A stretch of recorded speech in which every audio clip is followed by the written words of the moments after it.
আসসালামু আলাইকুম। সবাইকে শুভেচ্ছা জানাচ্ছি মাসুম মাহবুব। ঈদ মোবারক।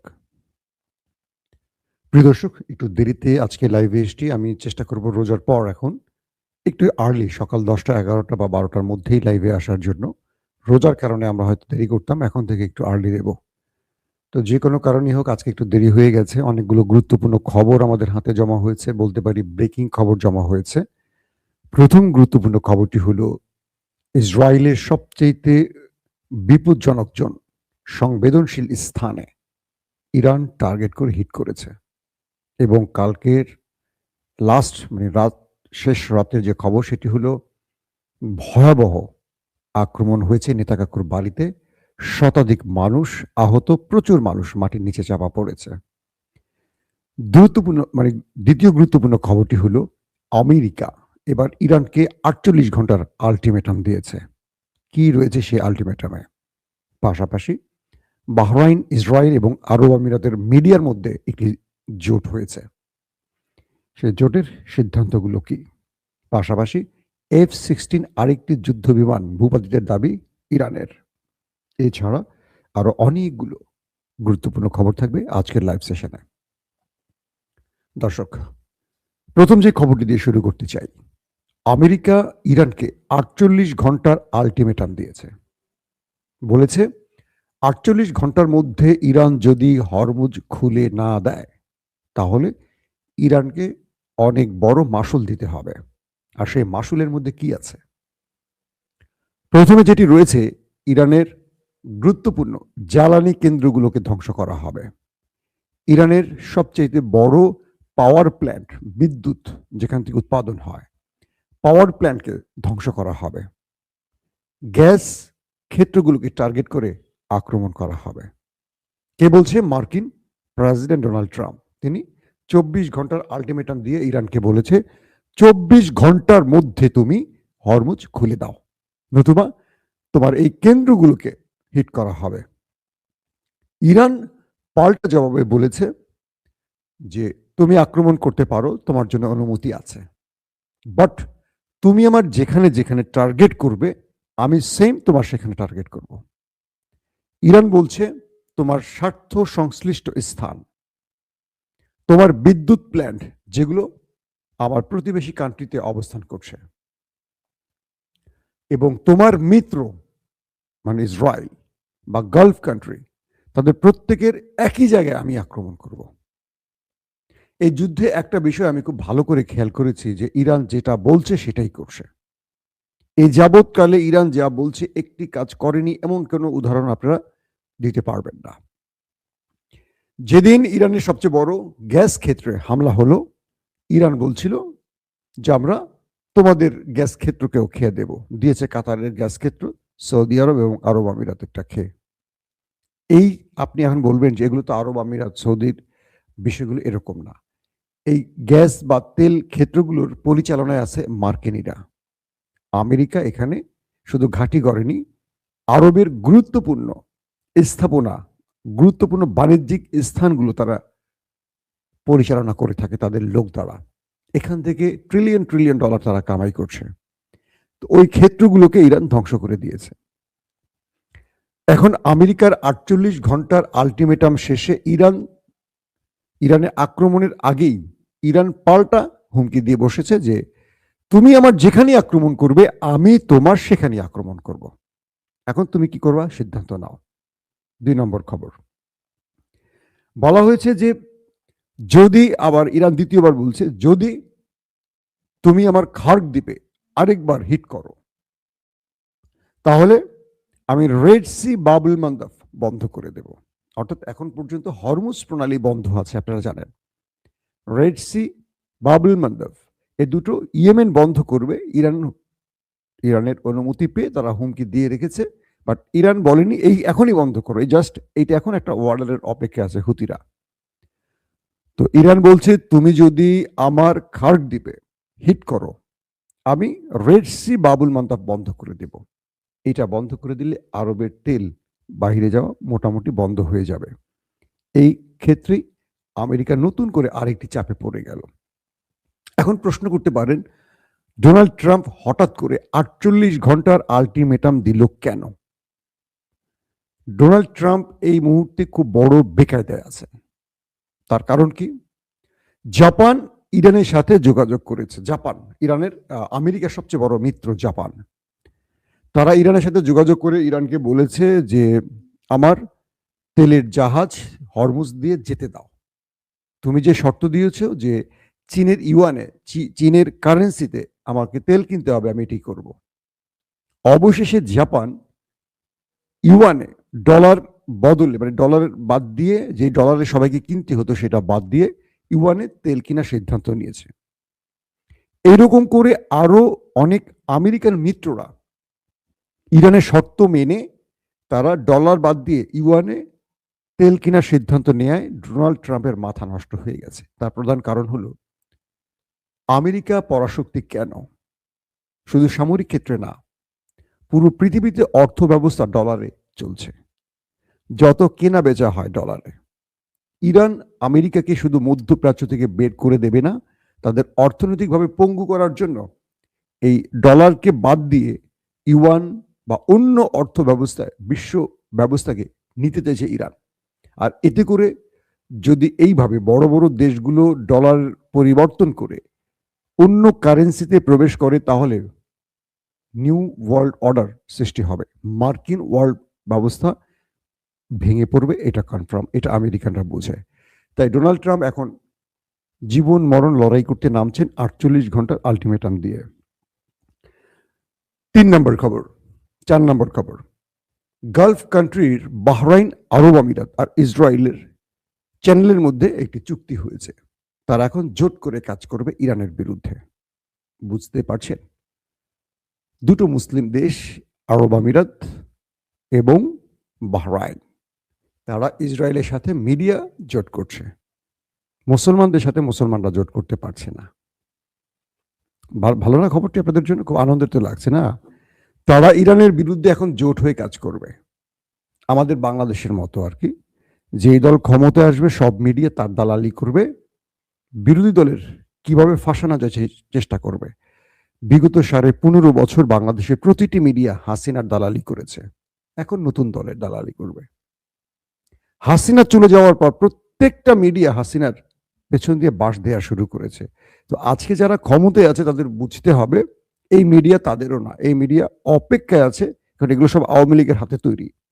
যখনই বাংলাদেশ একটু ক্রাইসিসে পড়বে বা আওয়ামী লীগ প্রবেশের অনুমতি পাবে বা শেখ হাসিনা ঢুকে পড়বে বা আওয়ামী লীগ আবার দাঁড়াবে, প্রত্যেকটা মিডিয়া বিএনপিকে পেছন দিয়ে বাঁশ দেওয়া শুরু করবে। তখন বিএনপি মাথায় হাত দিয়ে বলবে, আয় হায়, এতদিনে এই মিডিয়া আমাদের সুশ্রুতি দিল আর আমরা আরাম পেলাম, এখন এই মিডিয়া তো আমাদের কাপড় খুলে ছাড়ছে। বিএনপি দুর্দিন কেটে গেলে সব ভুলে যায়, এটা বিএনপির রাজনৈতিক একটা বৈশিষ্ট্য। এই জন্য অনেকে সোশ্যাল মিডিয়া লেখেন, বিপদ কেটে গেলে মানুষ বিএনপি হয়ে যায়। আমি জানি না এটা হয় কিনা, একটু খোঁচা দিলাম বিএনপির ভাইদেরকে সতর্ক হওয়ার জন্য। দর্শক, তারপরের যে গুরুত্বপূর্ণ খবর, ইরানের একটি সূত্র দাবি করেছে তারা আরেকটি মার্কিন F-16 ভূপাতিত করেছে। এই পর্যন্ত প্রায় 30-এর মতো যুদ্ধ বিমানকে ওপারে পাঠিয়ে দিয়েছে মুস্তফা খামেনির দেশটি। এটি একটি বড় খবর পাওয়া গেছে। দর্শক, আপনারা যে খবরটির জন্য অপেক্ষা করছেন, ইরানের গুরুত্বপূর্ণ নিউক্লিয়ার সাইট নাতানজ পারমাণবিক কেন্দ্র, সেখানে গতকালকে আমেরিকা এবং ইসরায়েল অ্যাটাক করেছে। এরপর সেখানে কোনো তেজস্ক্রিয়তা ছড়িয়ে পড়েনি, এটা ইরান দাবি করেছে। কারণ ইরান মাটির অনেক গভীরে তাদের এই পারমাণবিক সাইটগুলো তৈরি করেছে, সেটা নাতানজ, ফর্দ, তারপর হলো ইস্পাহান। এগুলোতে এর আগেও বাংকার ব্লাস্টার বোমা দিয়ে আমেরিকা হিট করেছে, কিন্তু কিছু করতে পারেনি। উপরি ভাগটা ক্ষতিগ্রস্ত হয়েছে, কিন্তু ভিতরটা এখনো অক্ষুণ্ণ রয়েছে। তো গতকালকে ইরানে যখন নতুন করে নাতানজ পারমাণবিক কেন্দ্রের সামনে হিট হয়েছে, ইরান, যেটা ওই যে বললাম না যে ওদের উপর যেখানে হিট হয় ইরান তার প্রতিশোধটা ঠিক সেভাবে নেয়।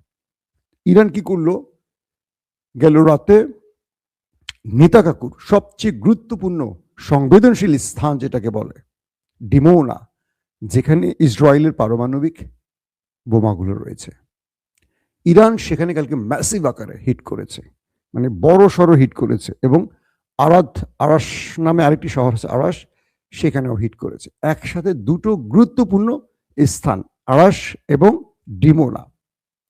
এখানে যেই মিসাইলগুলো মেরেছে, ব্যালিস্টিক মিসাইল, মোটামুটি সেই জায়গাটাকে একদম লন্ডভন্ড করে ফেলেছে। প্রথমে যে খবরটি এসছে সেটি হলো, যখনই ডিমোনার পাশে এই হিটগুলো হয়েছে তখন সেখান থেকে সকল নাগরিকদের নেতাকাকুর নিরাপত্তা বাহিনী সরিয়ে নেওয়ার কাজটি শুরু করেছে। কারণ সেখান থেকে যদি কোনো তেজস্ক্রিয়তা ছড়িয়ে পড়ে, একটা বিষয় কি, ধরেন ইরান, আমার কাছে পারমাণবিক বোমা নেই কিন্তু আমার কাছে ব্যালিস্টিক বোমা আছে, মিসাইল আছে। আমি যদি শত্রুর নিউক্লিয়ারে হিট করি তাহলে আমার কি আর নিউক্লিয়ার লাগে নাকি? আমি শত্রুর নিউক্লিয়ারে হিট করতে অটোমেটিক সেগুলোর থেকে তেজস্ক্রিয় বের হয়ে সে দেশটাই ধ্বংস হয়ে যাবে। তো ইরান বলছে, তুমি আমার যেখানে আক্রমণ করবে আমি তোমাকে বারবার সতর্ক করছি, আমি তোমার সেম জায়গায় আক্রমণ করব। তুমি আমার নাতাঞ্জ, ফোর্দো, ইস্পাহানে হিট করলে আমি তোমার ডিমোনা উড়িয়ে দেব। সেই কাজটি ইরান করলো রাতে। বলা হচ্ছে যে ম্যাসিভ আকারে সেখানে হিট হয়েছে, শতাধিক মানুষ গুরুতর আহত হয়েছে এবং বহু মানুষ ভবনের চাপা পড়ে আছে নিচে। যদিও সেই দেশটি নিহতের সংখ্যা সবসময় লোকায়, বলে না। এবারও তাই, তারা শুধু বলছে আহত শতাধিক মানুষ। এতদিন খবরগুলো তাদের গণমাধ্যমে সেইভাবে আসতো না, কিন্তু ডিমোনাতে হিট করার পর আমরা দেখলাম ওদের গণমাধ্যম কিছু খবর প্রকাশ করছে। বলছে যে ডিমোনার যে স্থানটিতে হিট হয়েছে আশপাশের সকল মানুষকে সরিয়ে নেওয়া হচ্ছে এবং সবচেয়ে ভয়ঙ্কর যে ব্যাপারটি সেটি হলো ইসরায়েলের সকল প্রতিরক্ষা ব্যবস্থা, সেটা আয়রন ডোম, প্যাট্রিয়ট, থর্ড, এই ডিমোনার চারপাশে বসানো ছিল। প্রচুর ব্যাটারি সেখানে ছিল, এন্টি মিসাইল দিয়ে একদম পুরো জায়গাটাকে ঘিরে ফেলেছিল। সকল সিস্টেমকে ভেদ করে ইরান সেখানে ঢুকে তাদের মিসাইল বা ড্রোন দিয়ে হিট করে সেগুলোকে লন্ডভন্ড করেছে। তার মানে ইরান কালকে একটা মেসেজ তাদেরকে দিয়ে দিয়েছে যে তোমরা নিজেদেরকে যতটাই নিরাপত্তা দিয়ে ঢেকে রাখার চেষ্টা করো না কেন, আমার আবাবিল সেখানে ঢুকে পড়তে পারে আমি চাইলে। পৃথিবী দেখলো আরেকটি মেসেজ, ইরানের সেই মেসেজ, সেটি কি, যে সকল প্রতিরক্ষা ব্যবস্থা দিয়ে ঢেকে রাখা একটি স্থানকেও ইরান তার মিসাইলের আওতায় নিতে পারে। আর এতে করেই নেতাচাচুর অবস্থা খুব খারাপ। নতুন করে তিনি টুইট করেছেন তার দেশের জনগণের উদ্দেশ্যে যে আমার জনগণ, আমি তোমাদের খবর জানি, আমার রাষ্ট্রীয় ব্যবস্থা, আওয়াজ শহরের মেয়রকে আমি বলে দিয়েছি তোমাদের খোঁজ খবর নিতে, আমার পক্ষ থেকে তোমাদের জন্য দোয়া অব্যাহত রয়েছে, তোমরা যে বিপদ সময়টি পার করছো সেই বিপদ সম্পর্কটি কেটে যাবে, নতুন ভোর আসবে, ব্লা ব্লা ব্লা ব্লা।